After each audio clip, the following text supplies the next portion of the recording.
So yes, it's giving me great pleasure to introduce our next speaker today, who is Iskra Petrova. And Iskra is a clarity and confidence coach. She's self-empowerment mentor and a spiritual guide. And she's going to be talking about clarity and confidence for positive change. Iskra is a multifaceted professional excelling as a serial entrepreneur, advertising and brand strategist for multinational companies, an executive film producer with an MSc in computer science. As a clarity and confidence coach and self-empowerment mentor, she works globally. Let me just move this along so I can make sure I can read it. My computer screen has just covered the rest of her. She works globally with clients, supporting them in their personal and professional growth. Iskra is also an advocate for the heart. It's just taking me off here. I can't read what my heart-led, that bit I can get. Heart-led therapies, how positively impact the world. And she actively engages in various holistic practices, designs courses, and leads transformational retreats. Iskra, it's a pleasure to have you with us today. Thank you so much for coming to speak. And let's see, where are you? Are you here? Can't see you. There she is. Fantastic. You need to unmute. Okay, awesome. Thank you so much, Lorraine. And it was really beautiful. I managed to join on time to listen to the previous speaker, Ahmed. So much resonated with me. So I know that I'm on the right place. And thank you everyone who is here with us and who will be watching the replay. This is an amazing initiative that you have created, Lorraine, and it's so much needed. It's my honor to be here and to be co-creating value with you for everyone who is joining now, live or virtually later. Thank you so much. It's a pleasure to have you with us. Yes, yeah. So how do we start? Where do we start? My format is co-creation. So I love to be co-creating with questions, having a discussion. And maybe we could start with that. How do we relate the clarity and confidence to overcoming anxiety and depression? And if there are any questions, I'm really happy to answer them. But yeah, let me first check. Lorraine, do you have any questions to me first, or how are we going to kick this off? Well, you cover such a wide range of skills, Iskra. So perhaps it might be useful for people to hear how you work with people right now. What's the main kind of way that you work with people? Yes. Okay. So let's start with that because this is something that is easy to share.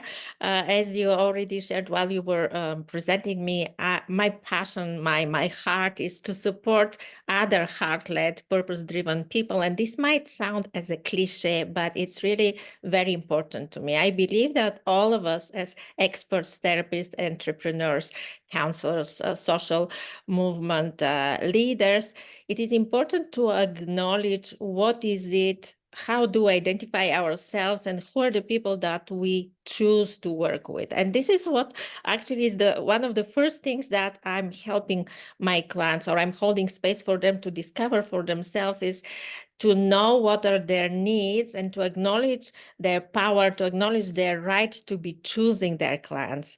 And before developing this self-awareness, I have seen that there is lots of stress that is present in the lives of people. And I will give the example of my work in my past life career as an executive film producer. There were so many situations, so many cases when I had to work with people that I didn't resonate with. When you work with such a huge, massive group of people, sometimes I would have about 500 people in my crew. because as a film producer, I don't know whether you're familiar with this, with the way this work is being done, but the producer, the directors, they're at the top of a huge pyramid, and sometimes you can get up to thousands of people below. So you get to work with people that you don't share the same values, you don't have the same culture. And this is, of course, present in so many other areas of business. So when we realize, when we start looking on the inside, when we start rediscovering ourselves as conscious beings, as conscious individuals, as conscious creators of our community, of our social life, of our personal life, then we start facing these conflicts.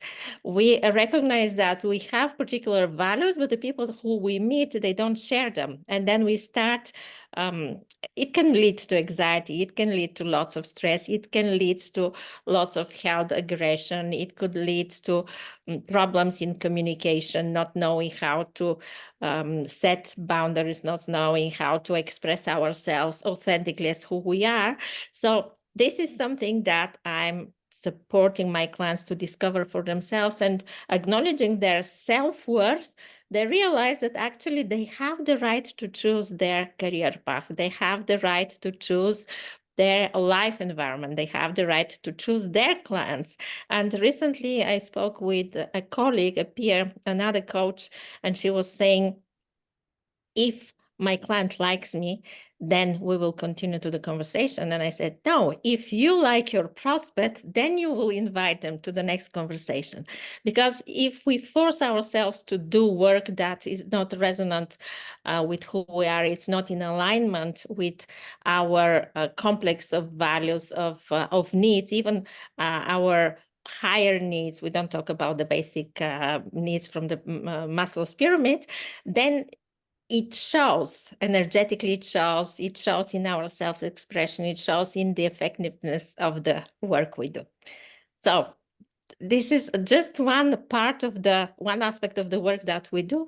But what I do actually is I support these change makers. I call them change makers. We can be a change maker in our small circle of influence, in our family, in our community.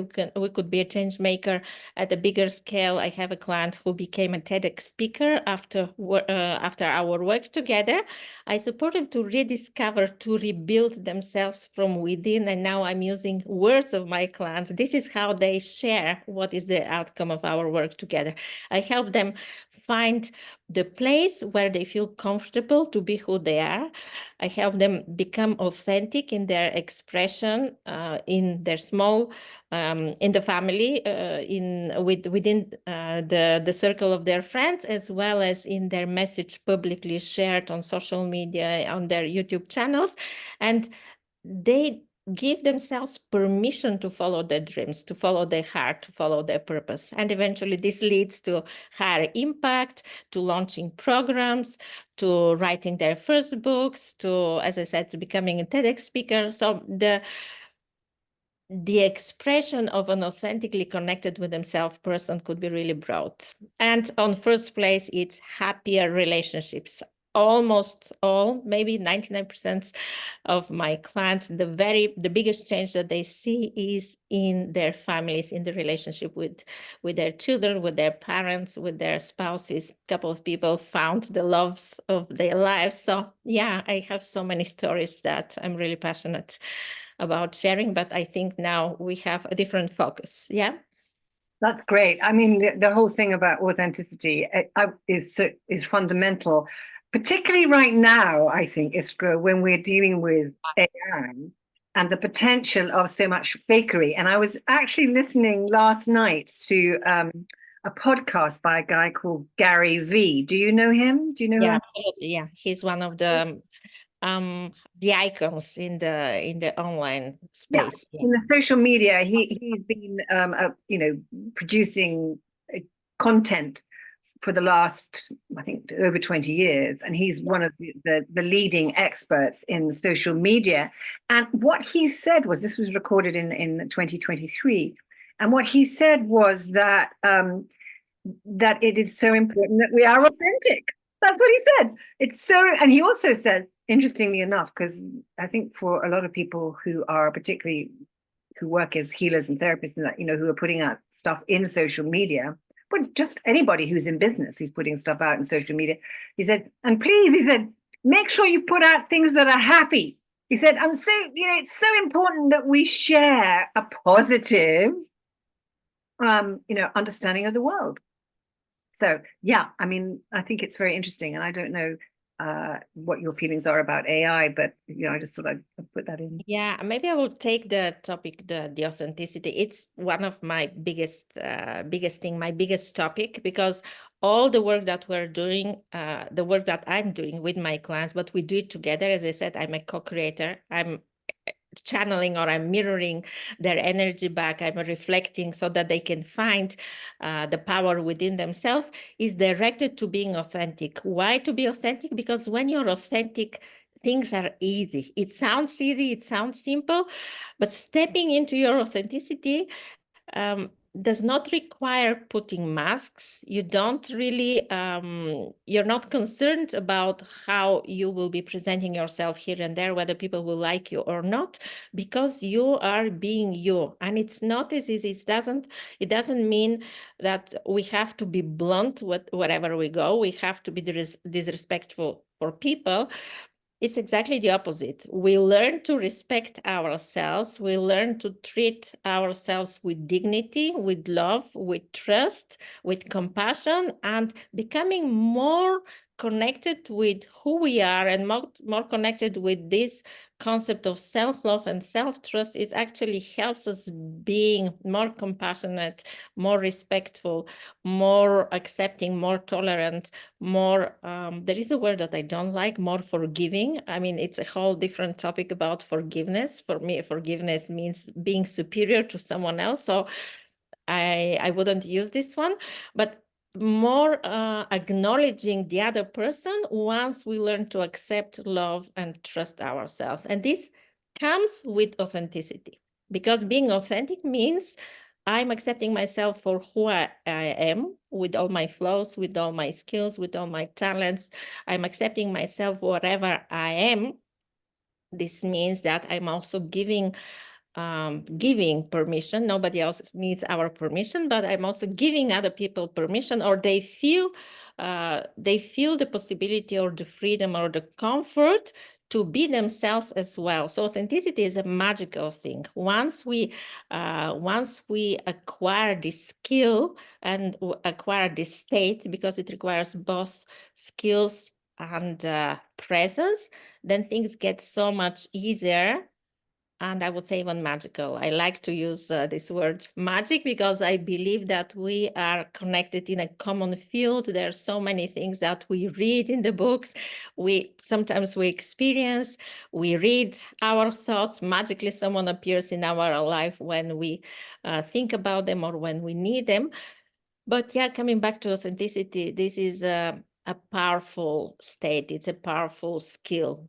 And reminding ourselves whenever we catch up ourselves that we're not being authentic, with self-compassion, another magical word, to look, to accept ourselves, to acknowledge what's going on, and then move forward, knowing that as human beings, we are not supposed to be perfect. We're constantly going through ups and downs. It's the sinusoid of life. Whenever it's flat, we're dead, right? So we have to be constantly in the up and down, because only then we feel alive and we move forward.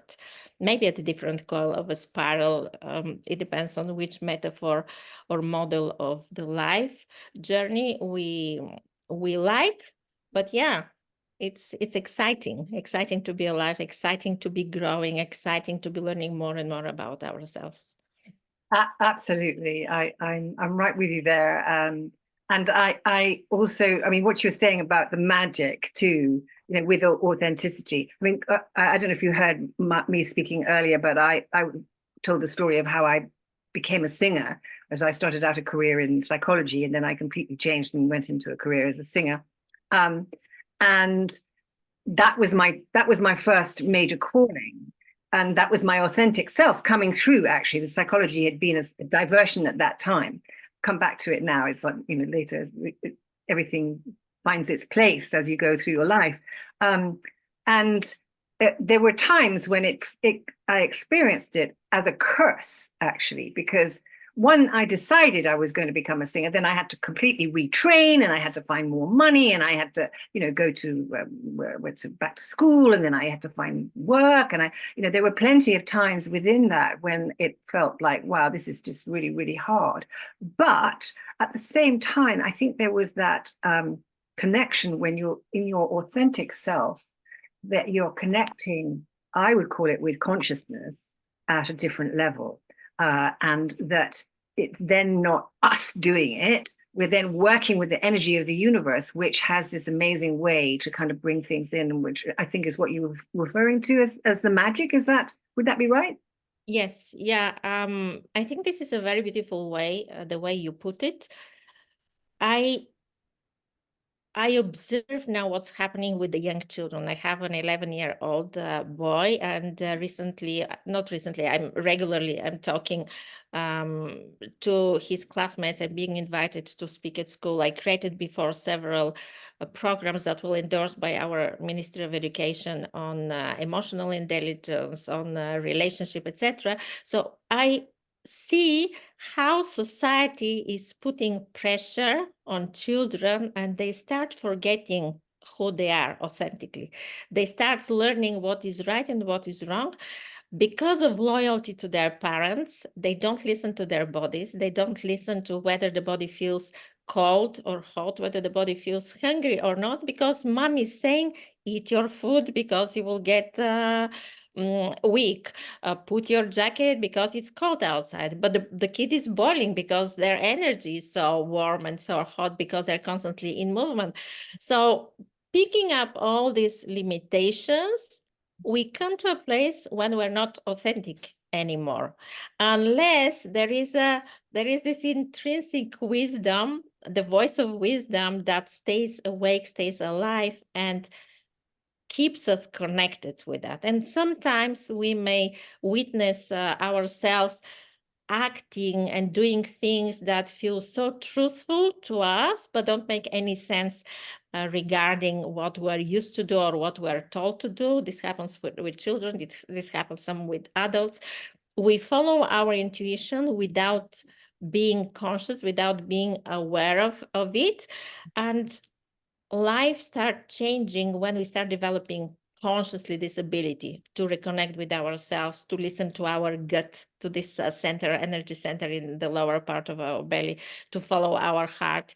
And it's even more powerful when we start integrating the 3 brain centers. It is proven that we have brain in the heart, we have brain cells or neurons in our gut, and coordinating or calibrating with the mind when we are making decisions aligned from these 3 centers, then things look completely different. And again, they get simple because we don't have hesitation, because we know on the inside, we have this inner guidance, we have this compass within ourselves. We know that this is true. We know that this is right. Sometimes we don't have the words, but we sense energetically. We receive the information from the environment.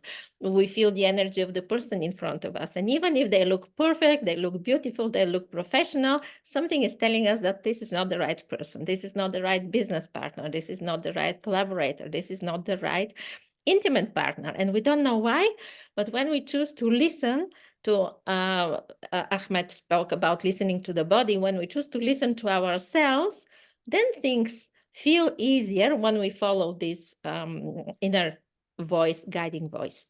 And this might be a connection with universe, might be connection with God, whatever resonates with our viewers. Use whatever belief system you have. We're talking here a bit spirituality, but not religious concept, because I personally have discovered experientially that certainly there is something beyond us. It's not just us in our physical, touchable, tangible form. There is something beyond us. I had several spontaneous, kind of miraculous healing situations, like getting poisoned by food and some other things. And there is no other explanation for me. There is something that was there helping me, guiding me. And we have to acknowledge, and this doesn't mean that we have to give our power away. I actually posted yesterday a big article on LinkedIn about that, and it stirred a warm conversation around it. Do we choose our life before we come into this life, or do we have the power to create our life? I believe it is both, but it requires healing, it requires consciousness, it requires focused action, and that's why I love to show people how they can acquire clarity, because with the clarity that comes after this deep self-awareness, this deep self-discovery, what really matters to me, what are my core values, what are my priorities, what are the needs that I need to preserve, I need to honor, then we start feeling confident in taking actions that are aligned with us. Mm. I just wonder whether there might be some things you could, Iskra, suggest to people. I mean, I think a lot of people are familiar with obviously listening to the mind and listening to the heart, but perhaps are there any suggestions that you could have to give to people who are listening today about how they could actually check in with themselves, particularly with the gut, to know whether maybe a certain decision or something is really authentic for them? Mm-hmm. Okay, so it sounds simple. It takes a bit of practice. And my favorite tool is, as I said, integrate the three minds. So it's not just the body. We have to use to its best potential our mind, our best advisor.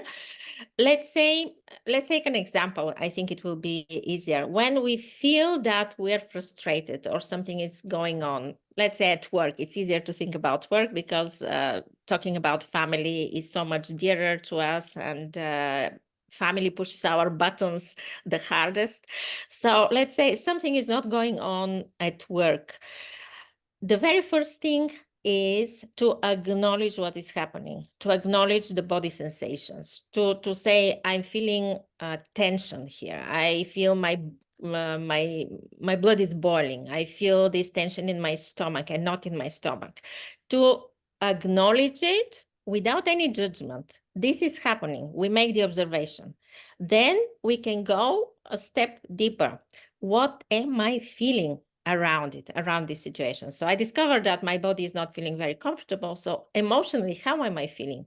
I feel disgusted. I feel so angry. I feel hopeless. I feel helpless. I feel sad. I feel irritated. I feel angry.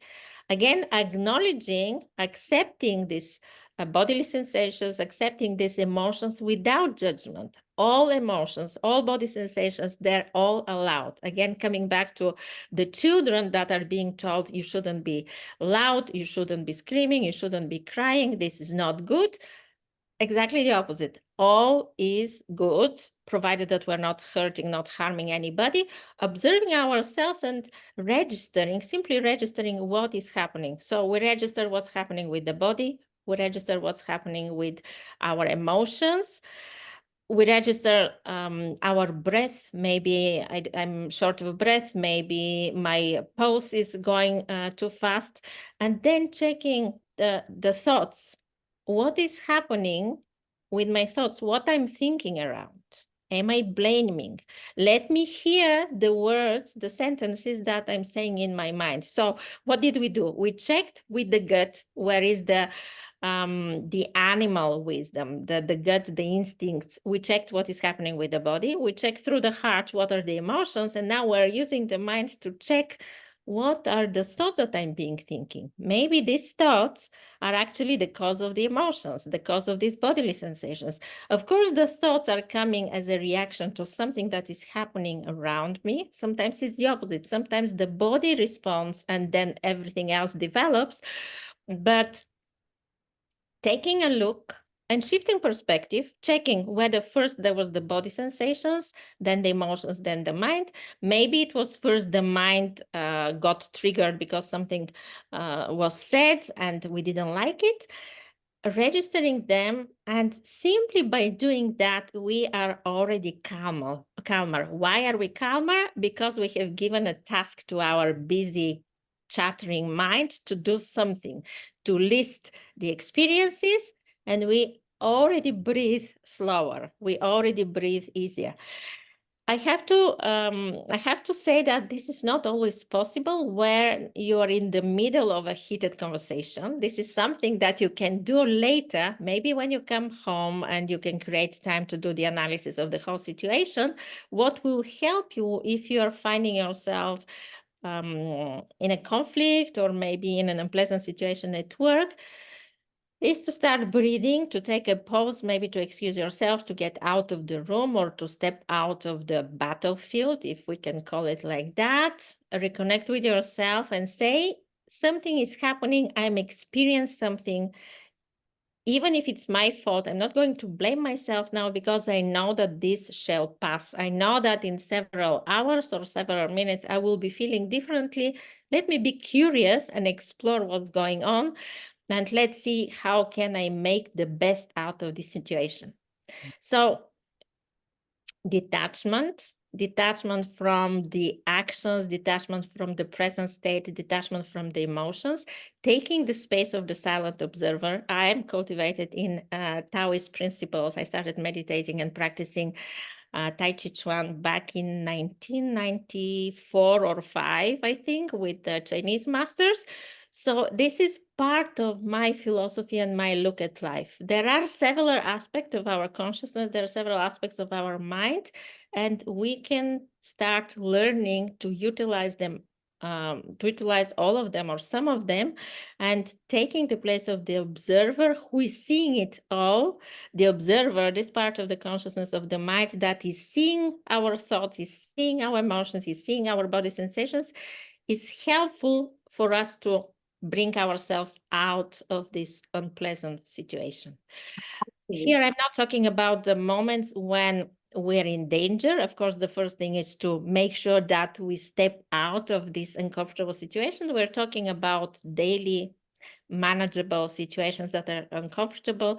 And by developing these skills, we become more advanced practitioners of conscious behavior, of conscious connection with people, and it gets easier to navigate these challenges in our lives and businesses.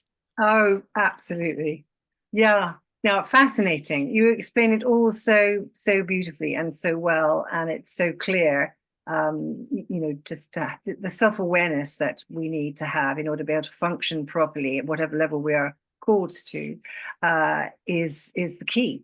And then being, having the tools to be able to manage whatever is going on for us. And would you like to just say how people can connect with you, Iskra, and how, what you could offer people if they are interested to follow up with you? Yes, so my arena is social media. You can find me on Facebook, you can find me on LinkedIn, and everywhere I have the same slug or hashtag, not hashtag, handle, the Iskra Petrova, the way it is written here on Zoom. You can also download my newest freebie. I was so excited finishing it today. It's with one of my most favorite tools for clarity and confidence. This is the Wheel of Life. The people who have been into coaching might be familiar. I'm having my own twist on using this tool. So I developed a 24 pages journal guide where you can, which you can use to have a look at your life, at every area of your life, to identify what excites you, what needs work, how your life will look more and feel more balanced. So feel free to download it, feel free to connect with me. I'm really excited about the possibility of you opening a new chapter or a new journey into self-exploration, because I'm sure that you will discover beautiful things there. You will discover aspects of yourselves that will really inspire you and excite you to move forward.